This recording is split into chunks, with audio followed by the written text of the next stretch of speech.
Jangan lupa like dan subscribe, oke?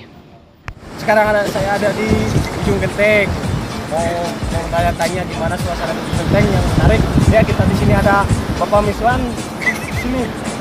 Gimana suasana di Ujung Genteng? Ya saat ini suasana cuacanya lumayan agak cerah ya, tapi agak sedikit mendung ya. Ya. Sebentar lagi mau turun hujan. Aku baru nggak dulu.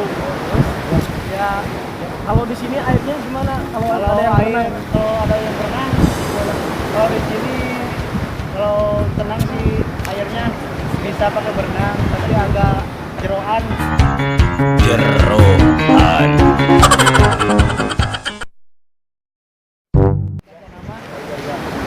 Gak biye-biye gitu ya di sini.